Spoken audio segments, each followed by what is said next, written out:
ना भाई, देखो लास्ट क्लास में ना हमने इस वाले चैप्टर जो हमारे पास है, मतलब कि जो समकालीन विश्व में राजनीति जो हमारे पास चैप्टर है, इसका जो हमने ये जो इसका परिचय है हम उसको पढ़ चुके हैं आराम से।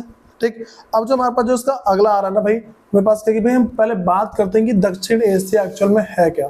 ठीक, जिसको भी ये वाली बातें नहीं पता कि हमने पिछले क्या पढ़ा है, तो पहले परिचय वाले जो वीडियो है पहले वो देख लेना। ठीक, उसको समझ आ गया। तो हम बात करते हैं मेरे पास कि भाई ये जो दक्षिण एशिया एक्चुअल में है क्या। ठीक, जो मेरे पास दक्षिण एशिया है ये क्या है। देखो, अगर नॉर्मल सी बात बोले तो मैं बोलूँ भाई हमारे पास ये क्या है कि देशों का समूह है, देशों का ग्रुप है। ठीक है, ऐसा बोल सकता हूँ मैं। ठीक, ये नॉर्मल सी बातें बोलूंगा। फिर हम इसमें ना कुछ कुछ तुम्हें बातें बता रहा हूँ। यहाँ पर कि भारत और पाकिस्तान के बीच क्रिकेट मैच कितना महत्वपूर्ण होता है, कुछ कुछ ना बातें हैं। ठीक है, एक ना कहानी के माध्यम से हम कुछ बातें समझेंगे। तो कह रहे कि भारत और पाकिस्तान के बीच क्रिकेट मैच कितना महत्वपूर्ण, मतलब कितना तनावपूर्ण होता है। तनावपूर्ण का मतलब क्या है, लोगों के दिमाग में टेंशन होती है। तुम कभी भी देखना, अगर भारत और पाकिस्तान का मैच है, लोग छुट्टी मार मार के, लोग क्या छुट्टी मार के फिर जाके मैच देखते हैं। ये हमेशा नोटिस किया भाई, लोग छुट्टी मार मार के फिर मैच देखेंगे। फिर कह रहे कि यह हम बखूबी जानते हैं। देखो भाई, इसमें क्या लगा कि यह हम बखूबी जानते हैं। हमने यह भी देखा है कि क्रिकेट मैच देखने के लिए पाकिस्तान अथवा भारतीय फैंस जब एक दूसरे के देश में पहुंचते हैं तो उनका बड़ा आदर सत्कार होता है। पता है, देखो जब ना यहाँ के लोग ना पाकिस्तान जाते हैं, उनकी मतलब कि ना खूब सेवा करते हैं। वहाँ के लोग यहाँ आते हैं, उनकी खूब सेवा की जाती है। उसके बाद तो कह कि तो उनका बड़ा आदर सत्कार होता है। तो क्या गर्म जोशी से उसका भाई गर्म जोशी से मेजबानी की जाती है किसी को। भाई देखो, मेजबानी का मतलब पता है। ठीक है भाई, तो मैंने क्या बोला कि अगर नॉर्मल सी बातें बोल दूं कि जो गर्म जोशी से मेजबानी की जाती है, इसका मतलब क्या होता है।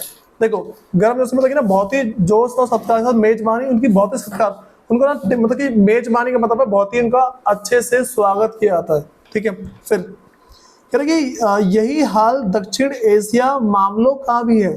जिस तरीके से पाकिस्तान का मामला है भाई, ठीक उसी तरीके से क्या है कि जो हमारा दूसरा मामला है, मतलब जिसको बोलते हैं दक्षिण एशिया का भी सेम मामला है। बस भाई क्या बोल रहा हूँ मैं, जो दक्षिण एशिया है भाई उसका भी हमारे पास जो सेम मामला है उसी तरीके से। फिर कह रहे कि उसके आगे,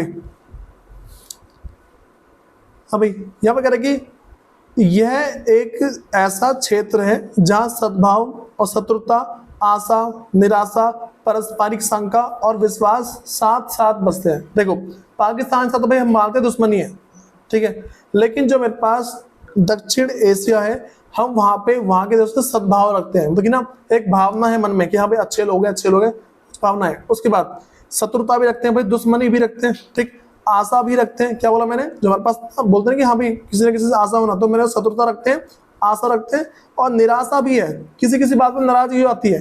तो कह रहा है उसके बाद होता है पारस्परिक शंका। अगर कुछ भी घटना घटित होती है ना, हम क्या है उन्हीं के ऊपर शंका करते हैं। ठीक, जो भी डाउट निकलेगा उन्हीं के ऊपर निकलेगा।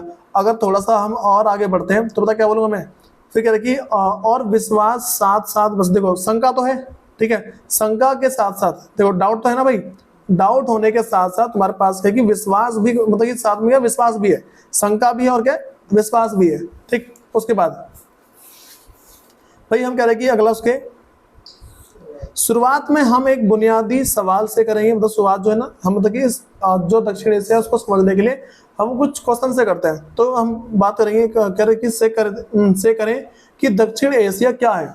अगर नॉर्मल सी बात हो दक्षिण एशिया क्या है, तुम क्या बोलेंगे। अच्छा देखो भाई, ये सिर्फ बुक की रीडिंग होती है और समझाना होता है। उसके बाद तुम्हें इसके जो नोट्स वगैरह एक बार ना नोट्स वगैरह थमा दूंगा। ठीक, फिर अमूमन बांग्लादेश भूटान, क्या होना, देखो मैंने अमूमन बांग्लादेश, भूटान, भारत, मालदीव, नेपाल, पाकिस्तान और श्रीलंका को इंगित करने के लिए दक्षिण एशिया पद का व्यवहार किया जाता है। ठीक है, मैंने क्या बोला भाई, देखो कौन कौन से देश है, भूटान हो गया, ठीक है, भारत हो गया, अच्छा बांग्लादेश हो गया, ठीक है, भूटान, भारत, मालदीव, नेपाल, पाकिस्तान, श्रीलंका। ठीक है, इन सबको एक साथ अगर देखा जाए हम क्या बोलते हैं, इसको दक्षिण एशिया बोलते हैं। ये वाली बात समझ सबको, क्या बोला मैंने। उसके बाद भाई फिर मेरे पास लगा कि उत्तर की विशाल हिमालय पर्वत श्रृंखला, भाई जो उत्तर की तरफ जो हमारे विशाल हिमालय पर्वत श्रृंखला है। फिर उसके आगे थोड़ा सा बढ़े, हाँ भाई पर्वत श्रृंखला दक्षिण का हिंद महासागर। हम देखो क्या क्या बात चली है, उत्तर की विशाल हिमालय पर्वत श्रृंखला, ठीक है, और दक्षिण का हिंद महासागर, और पश्चिम का अरब सागर, और पूर्व में मौजूद बंगाल की खाड़ी। से यह इलाका एक विशिष्ट प्राकृतिक क्षेत्र के रूप में नजर आता है। भाई अगर हम इन सब के जगह से देखें ना तो ये पूरा पूरा इलाका हमें आसानी से पता होता है हाँ भाई ये इलाका है। ठीक, मतलब कि अच्छा ये नहीं कि हम पहाड़ के ऊपर खड़े होकर देख रहे हैं, ऐसा नहीं होता। ये जो हमारे पास है ये बस इतनी बातें बताई जा रही हैं कि अगर ना हम यहाँ से उस तरफ जाते हैं तो ये सारे के सारे देश बीच में पड़ते जरूर है। ठीक है, उसके बाद हाँ भाई कह रहे कि यह भौगोलिक विशिष्टता ही, देखो क्या बोला मैंने, यह भौगोलिक विशिष्टता ही इस उपमहाद्वीप क्षेत्र की भाषाई, सामाजिक तथा सांस्कृतिक अनूठेपन के लिए जिम्मेदार है। देखो अब ना इन सब के बीच में ना जो भी अनूठापन है, ठीक है, जो भी अनूठी बातें होती हैं, इन सब के लिए जिम्मेदार कौन है भाई? ये सारी बातें। कौन कौन सी बात जो पहले बोल चुका हूं मैं। ठीक है, अब सुनो यार, इस क्षेत्र में अगर इस क्षेत्र की चर्चा में जब जब अफगानिस्तान और म्यांमार को भी शामिल किया गया जाता है। ठीक है, मैं क्या बोला भाई, देखो मैंने इसमें नॉर्मल सी बात बोला कि इस क्षेत्र की चर्चा में जब तब अफगानिस्तान और म्यांमार को भी शामिल किया जाता है तो फिर कह रहे कि चीन भाई मतलब कभी कभार ना अफगानिस्तान को भी शामिल कर लेते हैं। जो मेरे पास एशिया वाले बात है ना, इस एशिया में क्या है कभी कभार अफगानिस्तान को भी शामिल कर लिया जाता है। ठीक है, उसके बाद अब भाई अगला बोलूं, कह रहे कि चीन इस क्षेत्र का प्रमुख देश है। जो चीन है ना इसका मेन देश चीन को माना था। किसको मानते भाई? चीन को। ठीक है, फिर कह रहे लेकिन चीन को दक्षिण एशिया का अंग नहीं माना जाता। ठीक है, जो चीन है उसको क्या है कि मतलब चीन को दक्षिण एशिया का अंग नहीं माना जाता। फिर भाई हम थोड़ी सी अगली बात करते हैं। हम कह रहे कि हाँ भाई कह रहे इस अध्याय में हम दक्षिण एशिया पद का इस्तेमाल उपयुक्त 7 देशों के लिए करेंगे। देखो भाई मैं अच्छा कौन कौन देश के नाम बोले याद है? मैंने तुमसे भी बोला जो देश के नाम है याद है? पहले मैंने कहा भाई सुनो सुनते रहो। पहले मेरे पास बांग्लादेश, भूटान, भारत, मालदीव, नेपाल, पाकिस्तान, श्रीलंका। ठीक, ये सारे मेरे पास भाई जो दक्षिण मेरे पास ये सारे कौन से देश है? ये मेरे वही देखो मैंने कि मतलब बांग्लादेश हो गया, भूटान, भारत, मालदीव, नेपाल, पाकिस्तान, श्रीलंका। ये इन सबको हम क्या बोलते हैं भाई? दक्षिण एशिया बोल के चलते हैं सबको। इसमें दिक्कत है किसी को पहले बताओ। ठीक है, फिर थोड़ा सा अगर हम और आगे बढ़े देखो तो भाई हम इसमें बोल सकते हैं इस अध्याय में हम मैंने क्या बोला कि इस अध्याय में हम दक्षिण एशिया पद का इस्तेमाल, भाई जो मैंने बोला दक्षिण एशिया पद, इस दक्षिण एशिया पद का मतलब क्या है? ये जो दक्षिण एशिया जो वर्ड है, ये जो वर्ड है दक्षिण एशिया, इसका जो इस्तेमाल है उपयुक्त 7 देशों के लिए करेंगे। मैंने बता दिया कौन कौन से देशों नाम बताया, याद है ना? मैं जस्ट अभी बताया। ठीक है, जो मेरे पास उपयुक्त 7 देश है उनके लिए क्या भाई इसका नाम यूज करेंगे। मतलब इन सब देश को अगर एक साथ बोला ना हम क्या बोलेंगे? दक्षिण एशिया बोलेंगे। फिर इस तरह परिभाषित दक्षिण एशिया हर अर्थ में विविधतापूर्ण से भरा मतलब कि भरा पूरा इलाका है। ठीक है, मतलब कि भरा पूरा इलाका है। अगर बोल सकते हैं ना कि भाई अगर हम इन भाषा में बोले, इन 7 देश को साथ में लेके बोले तो हम बोल सकते हैं कि जो मेरे पास दक्षिण एशिया हर अर्थ में विविधताओं से भरा पूरा इलाका है। देखो विविधताओं से मतलब है अलग अलग। ठीक, यहाँ पे सब कुछ अलग अलग है। बात समझ आ रही है? जो दक्षिण एशिया है इसमें हर एक देश की सोच अलग अलग है, हर एक देश क्या अलग अलग है। फिर उसके बाद भाई जो मेरे पास अगला है फिर भी भू राजनीति धरातल पर एक क्षेत्र है। देखो सब कुछ अलग है, इसमें सबकी संस्कृति अलग है, आर्थिक रूप से अलग है, सामाजिक रूप से अलग है, लेकिन इनकी जमीन एक साथ जुड़ी हुई है। इनकी जो जमीन है ठीक है एक साथ जुड़ी है। अगर जमीन एक साथ जुड़ी हुई है तो भाई हम इसको क्या बोल रहे हैं फिर? इसीलिए हम उसको दक्षिण एशिया बोल के चलते हैं। अब सुनो मैंने बोला भाई दक्षिण एशिया के विभिन्न देशों में एक सी राजनीतिक प्रणाली नहीं है, मतलब कि एक जैसी राजनीतिक प्रणाली नहीं है। बस मैं क्या बोला हूँ? उसके बाद भाई हम थोड़ा सा आगे बढ़ते हैं। कह रहे कि अनेक समस्याओं, सुनो यहाँ पे क्या बोला मैंने भाई? अनेक समस्याओं और सीमाओं के बावजूद, देखो इन जितने भी देश है ना इन सब में बहुत सारी समस्या आपस में, अनेक समस्याओं और सीमाओं के बावजूद भारत और श्रीलंका में ब्रिटेन से आजाद होने के बाद लोकतांत्रिक व्यवस्था सफलतापूर्ण कायम है। क्या बोला मैंने? देखो बहुत सारी समस्याएं हैं, बहुत सारी लिमिटेशन, बहुत सारी सीमा, बहुत सारे रोक है। जब भी सीमा बोलना तो रोक मानना। ठीक है, बहुत सारे ऐसी घटना हुई लेकिन फिर भी, और जैसे ही श्रीलंका मतलब भारत और श्रीलंका, क्या बोला मैंने? जो भारत और श्रीलंका जैसे ही ये आजाद हुए, किससे आजाद हुए? ब्रिटेन से। पता है ना, जो भारत है उसके ऊपर किसने राज किया था भाई? भारत को ब्रिटेन ने राज किया था।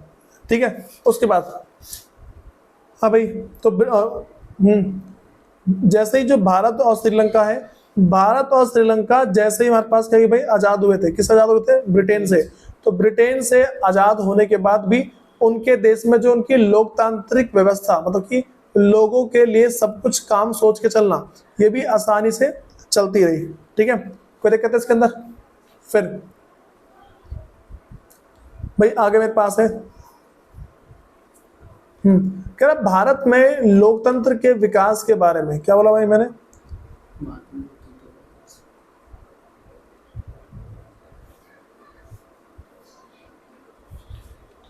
हाँ भाई, यहाँ सुनो क्या बोला मैंने यहाँ पे कि भारत में लोकतंत्र के विकास के बारे में। भाई देखो, भारत में जो लोकतंत्र है, पहले हमें पता होना चाहिए कि भारत में लोकतंत्र का मतलब क्या है। लोकतंत्र का मैं छोटा सा मतलब बोलूंगा कि भाई लोगों के बारे में सोच के सारे के सारे निर्णय लेना। अगर कोई सा भी निर्णय लेंगे, ठीक है, कोई सा भी अगर हम डिसीजन ले रहे हैं तो वो सारा कैसे लेंगे भाई? पता है, वो सारा का सारा हम लोगों के बारे में सोच के लेंगे, उसी को बोलेंगे भारत में लोकतंत्र। तो कह रहे भारत में लोकतंत्र के विकास के बारे में आप एक और किताब में विस्तार से पढ़ेंगे। ठीक है, तो भाई इस किताब में आज़ादी के बाद, देखो तो मैं क्या बोल रही, इस किताब में आज़ादी के बाद के दिनों की भारतीय राजनीति चर्चा की गई है। मतलब देखो, जब ना भारत के अंदर, जब भारत क्या कि आज़ाद हुआ था, आज़ाद होने के बाद उसमें जो भी राजनीतिक बातें चली हैं, क्या बोला मैंने कि जो भी राजनीतिक बातें चली हैं उन सबको पढ़ेंगे भाई आराम से। ठीक है, फिर सुनो भाई कह रहे कि इस किताब में आज़ादी के बाद के दिनों की भारतीय राजनीति चर्चा की गई है। फिर भारत के लोकतंत्र की बहुत सारी सीमाओं, क्या बोला मैंने? देखो हाँ भाई, भारत के लोकतंत्र की बहुत सारी सीमाओं की तरफ इंगित किया जा सकता है। देखो, हम अगर ये नॉर्मल सी बात बोले ना कि कौन कौन सी बातें उसमें की गई है, तो हम बोलेंगे, अगर बोलते उस बुक में कौन सी बातें लिखी है, तो हम बोलेंगे कि भारत के लोकतंत्र की बहुत सारी सीमाओं की तरफ इंगित किया जा सकता है। लेकिन मतलब कि ना, बहुत सारी सीमाओं की तरफ इशारा किया जा सकता है, मतलब बहुत सारी कमियां हैं उनकी तरफ इशारा कर सकते हैं, भाई ये कमियां हैं भारत में ये कमियां हैं कह रहे। लेकिन हमें याद रखना चाहिए कि एक राष्ट्र के रूप में भारत हमेशा लोकतांत्रिक रहा है। ठीक, हमें एक बात तो देखो, भले बहुत सारी कमियां हैं भारत के अंदर, लेकिन यहाँ पे पता है लोकतांत्रिक है। जो भी काम होते हैं वो सारे के सारे लोगों के लिए होते हैं, लोगों के अलावा कुछ काम नहीं हो रहा है यहाँ पे। ठीक है, जैसे मैं तुमसे छोटा सा एग्जांपल दूं कि भाई हमारे देश में कुछ भी होता है ना, एक्चुअल में जो होता है, जो संविधान में लिखा हुआ है, ये साथ मेरे पास क्या भाई, ये सारे वही काम है जो कि लोगों की भलाई के लिए होते हैं, लोगों के बारे में सोच के होते हैं। और भले ही वो बात अलग है, नहीं होते हैं वो अलग चीज है। सुनो, फिर मेरे पास कि यही बात श्रीलंका पर लागू होती है। जो बात भारत पर लागू है ना कि लोकतंत्र वाली, वही बात श्रीलंका पर लागू होती है। कह रहा पाकिस्तान और बांग्लादेश में लोकतांत्रिक और सैनिक दोनों तरह से नेताओं का शासन रहा है। ठीक है, क्या बोला मैंने? जो बांग्लादेश है, देखो भाई भारत और पाकिस्तान की बात अलग है, मतलब कि पाकिस्तान और बांग्लादेश में लोकतांत्रिक और सैनिक दोनों तरह के नेताओं का शासन है। वो नेता जो सैनिक चलाते हैं, वो नेता जो लोगों के द्वारा चुने गए, तो दोनों प्रकार से। जैसे भारत में ना, भारत में सिर्फ लोकतांत्रिक है, तुमने जिससे अपना प्रतिनिधि चुन लिया वो रहेगा। ठीक, लेकिन और जो पाकिस्तान और बांग्लादेश, इसके अंदर ऐसा नहीं है। ठीक है, फिर बांग्लादेश में लोकतांत्रिक और सैनिक दोनों ही तरह के नेताओं का शासन है। सुनो भाई, सबको शीत युद्ध के बारे में पता क्या होता है? तो शीत युद्ध के बाद के सालों में बांग्लादेश में लोकतंत्र कायम रहा। जब शीत युद्ध हो गया उसके बाद के कुछ सालों में क्या जो भारत है ना, वहां पे क्या है कि एक मिनट, हाँ भाई, सालो बांग्लादेश में लोकतंत्र कायम रहा। बांग्लादेश देखो, शीत युद्ध जैसे ही खत्म हुआ उसके बाद क्या बांग्लादेश में कुछ समय तक लोकतंत्र कायम रहा था। ठीक है, पाकिस्तान में शीत युद्ध के बाद के सालों में लगातार 2 लोकतांत्रिक सरकारें बनी। भाई 2 लोकतांत्रिक सरकार का मतलब तक 10 साल, कितने साल होते हैं? 10 साल होते हैं। ठीक है,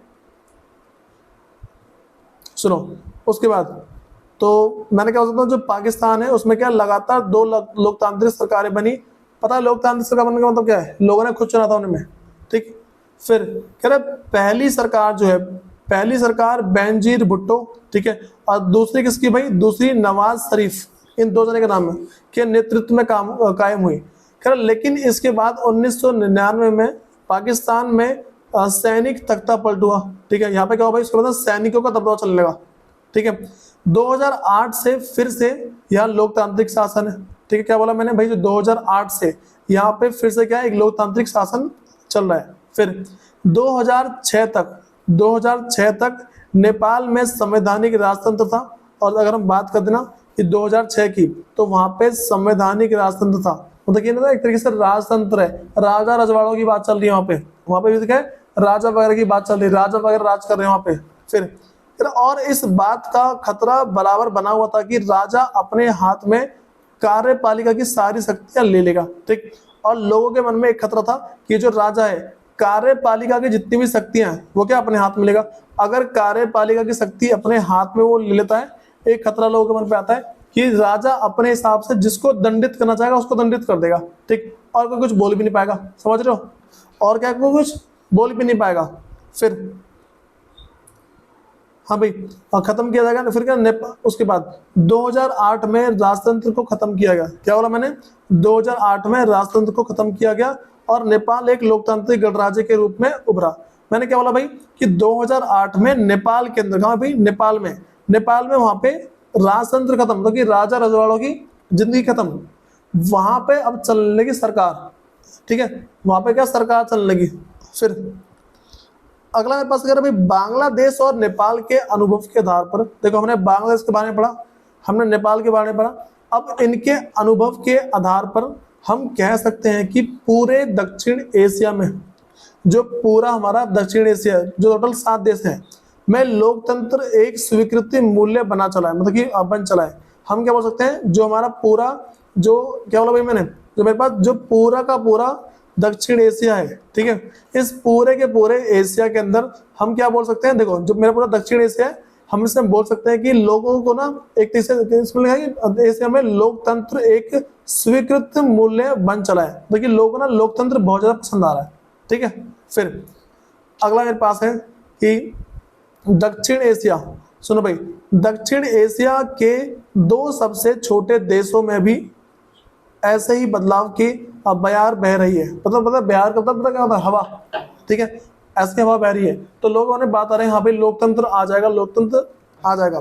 फिर भूटान जो है 2008 में संवैधानिक राजतंत्र बना।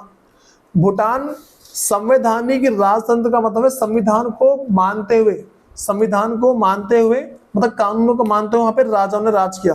फिर राजा के नेतृत्व में यह बहुदलीय लोकतंत्र के रूप में उभरा।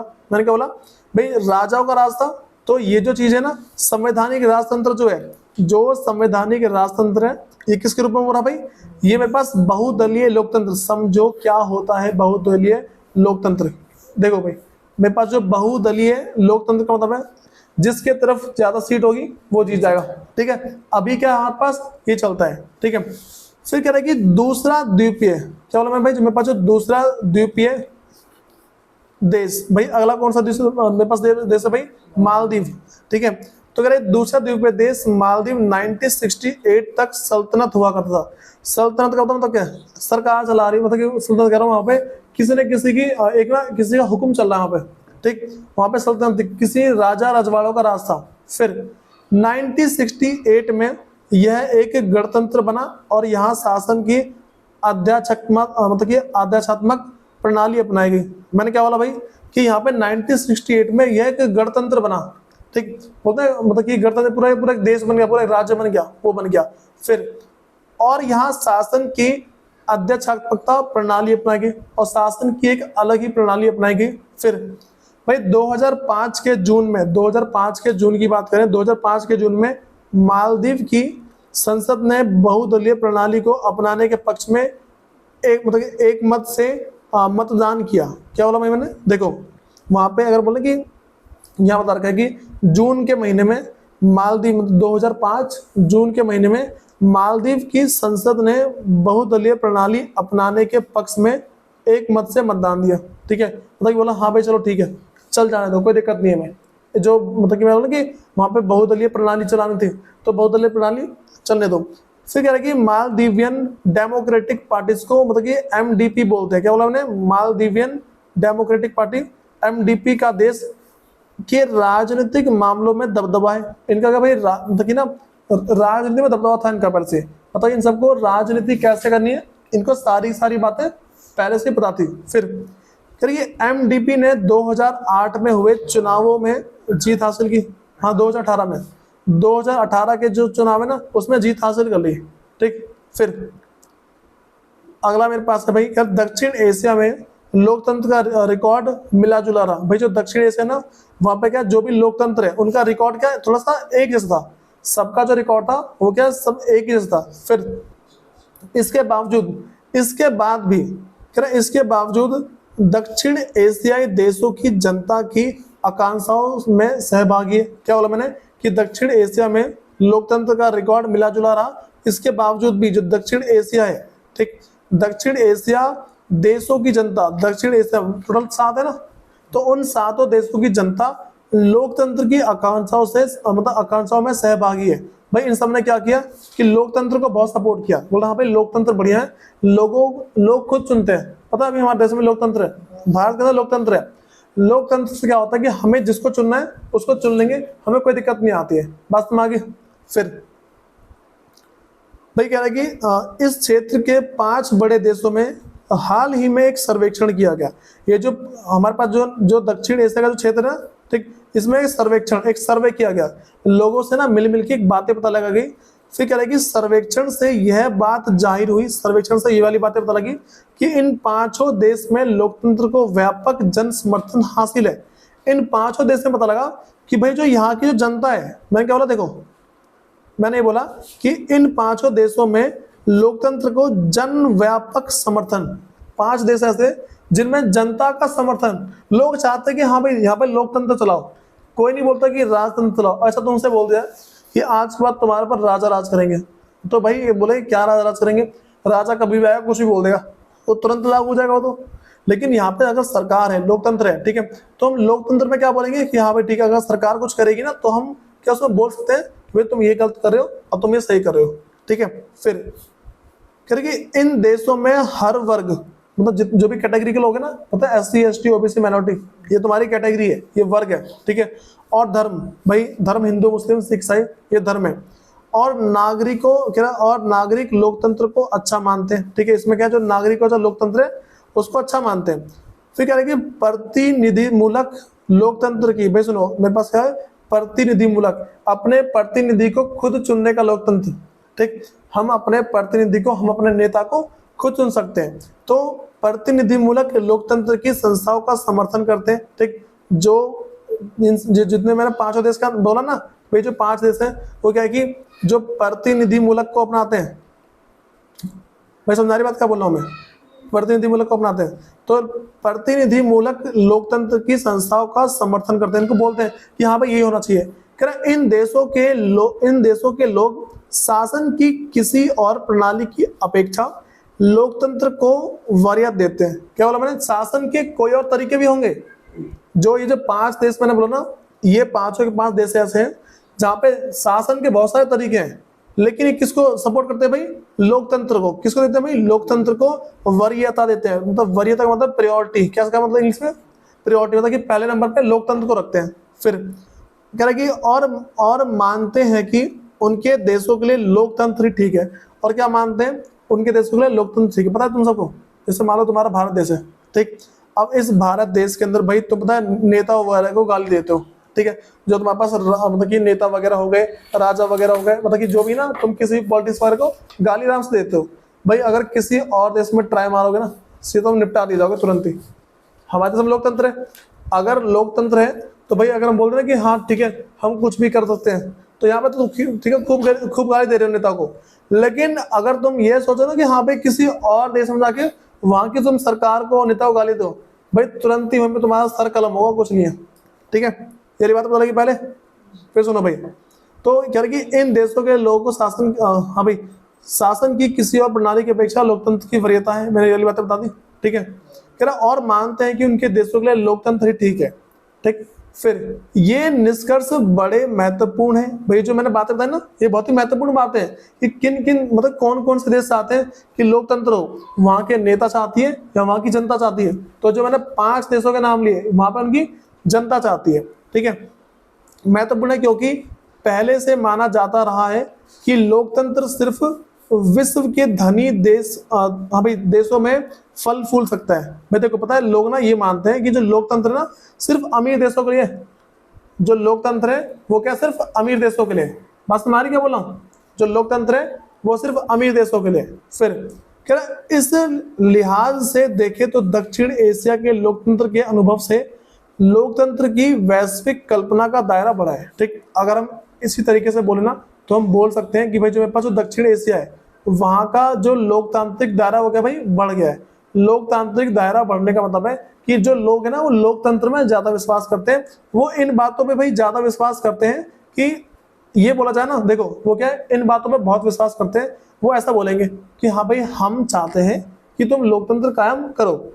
ठीक है, फिर करेंगे अपना थोड़ा इसके बाद ना एक जो टेबल वगैरह उसे देखेंगे। करेंगे आइए हम देखते हैं कि भारत को छोड़कर दक्षिण एशिया के अन्य 4 क्षेत्रों में लोकतंत्र का अनुभव कैसा रहा है। ठीक है, तो भाई नीचे तो मैं देख रही टेबल सी।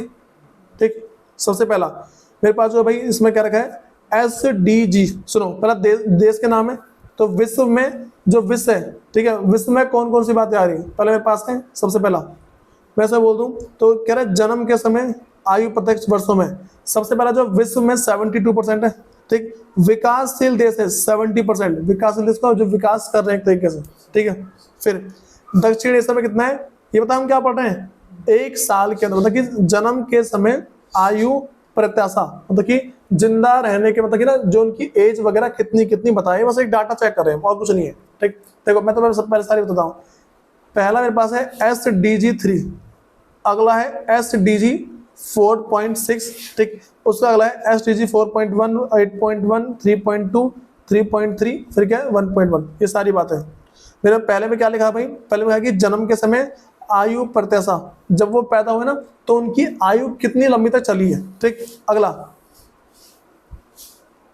हाँ भाई वयस्क मतलब कि साक्षरता दर जो बोलते हैं प्रतिशत आयु 15 और अधिक, 15 से अधिक साल तक कौन वहां पे जिंदे रहे मतलब कि ना वो किन की बात तो चलिए। फिर अगला मेरे पास है विद्यालय नामक अनुपात, अगर मतलब कि विद्यालय के नाम पे बोले मतलब विद्यालय मतलब कि शिक्षा के नाम पे बोले तो उसका अनुपात क्या है।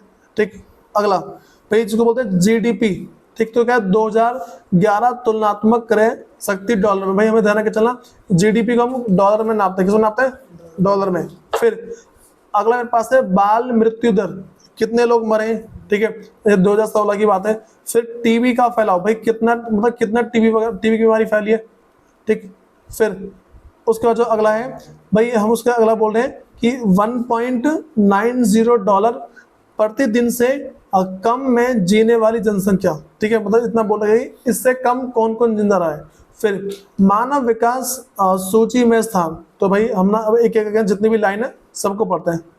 सबसे जो मेरे पास पहला है, अगर पहले की बात कर दूं मैं तो अगर पूरे विश्व की बात करते हैं 72 है। अगर बोलते हैं जन्म के समय कितनी उम्र थी तो 72.2% है। ठीक, और अगर इसे विश्व की हम बात करते हैं कि 15% से आयु की अधिक वाले मतलब 15 से ज्यादा वाले कितने 82%, मतलब इतने ऐसे 82% ऐसे लोग हैं, 82.1% ऐसे लोग हैं जो 15 से ज्यादा समय तक जिंदा रहे हैं। ठीक, और अगर विद्यालय की बात करें तो 79 के आसपास प्रतिशत। फिर GDP की बात करें तो भाई मेरे पास है डॉलर में तो 15,439 करोड़। ठीक है भाई करोड़ में होगा वैसे, ठीक है ध्यान करोड़ में होता है वैसे। फिर अगला मेरे पास है बाल मृत्यु दर तो 29.9, इतने मतलब इतने बच्चे इतने देखो मान लो 100 बच्चे पैदा हुए उसमें से 29.9 मान लो 30 बच्चे मर जाते हैं। ठीक, फिर टीबी का फैलाव भाई 140 है, मतलब बोल सकते हैं कि जो मेरे पास है प्रति लाख हर लाख पे 140 लोगों को टीबी की बीमारी थी। ऊपर लिखा है ना टीबी में मतलब कि प्रति लाख लिखा हुआ है। ठीक, तो मैंने क्या बोला भाई 140 मतलब 1 लाख पे, हाँ भाई प्रति लाख पे 140 है। ठीक, और बोले भाई 1.9 डॉलर प्रतिदिन से मतलब प्रतिदिन से कम जीने वाले, तो मैं बोल सकते हैं कि भाई ना बहुत ही बोल सकते हैं 1.9 डॉलर तो बोल रहे हैं कि 2 साल से कम जीने वाले वो हमारे पास अलग बात है इसमें। ठीक है, फिर विकासशील देश की बात करते हैं, भाई हम लोग सीधे भारत के बारे में पढ़ ले रहे हैं। भारत का कितना है 68.8 है, ठीक। और अगर आयु की बात करें जो 15 से कम के आसपास की है 69.3, ठीक। और फिर अगर हम कह रहे विद्यालय की बात करें 75 है, ठीक है। और मेरे पास जो अगला है 6 लाख मतलब कि इसको बोलते हैं मतलब कि $6,427 में नापा जा रहा है, ठीक। मेरे पास क्या भाई ये खरीदने में नाप रहे हैं कि कितना खरीदा जा रहा था। फिर अगला जो मेरे पास है भाई 34.6 है, मतलब कि जो बच्चे मर रहे हैं कितने मर रहे हैं 100 बच्चों में से 1000 बच्चों में से 34.6, 1000 बच्चों में से 346 बच्चे मर जा रहे हैं, ठीक है। और उसके बाद भाई अगर टीबी की बात करें तो हर 1 लाख में से 211 लोगों को मतलब कि ना टीबी की बीमारी थी। फिर अगला मेरे से कह रहा है कि भाई जो जिंदा रहने की बात करें तो 21.9, भाई बोल सकते हैं कि मतलब 100 के आसपास के ना कितने लोग जिंदा रहे हैं, ये वाली बात तो लग रही है। भाई वैसे मेरे पास नेपाल वगैरह का भी सेम है, जो नेपाल वगैरह ना उनका भी ठीक इसी प्रकार से है। भाई साथ साथ एक बार क्या तुम्हें पढ़ लेना है इसको, बात तुम्हारी क्या बोला, ये तुम्हें सारी की सारी बातें पता होनी चाहिए। देखो ये तुम्हारा वैसे होता नहीं है, बस तुम्हें ना ये डाटा वगैरह समझने के लिए भाई तुम्हें ना इसके जो अगला पेज है तुम्हें एक ना टेबल दिखेगी यहाँ पे, इस टेबल को पढ़ के आना एक बार। वैसे नेक्स्ट क्लास में कराऊंगा वैसे में, लेकिन फिर भी इस टेबल को पढ़ के आना है। फिर हम पढ़ेंगे कि भारत में मतलब कि पाकिस्तान में सेना और लोकतंत्र, ठीक है। हम फिर पाकिस्तान के बारे में पढ़ेंगे। भाई देखो इतना सा आसान हो जाना चाहिए। और फिर जो भी वीडियो से कवर करता है एक बार देख लें वीडियो कैसी कैसी, ठीक है।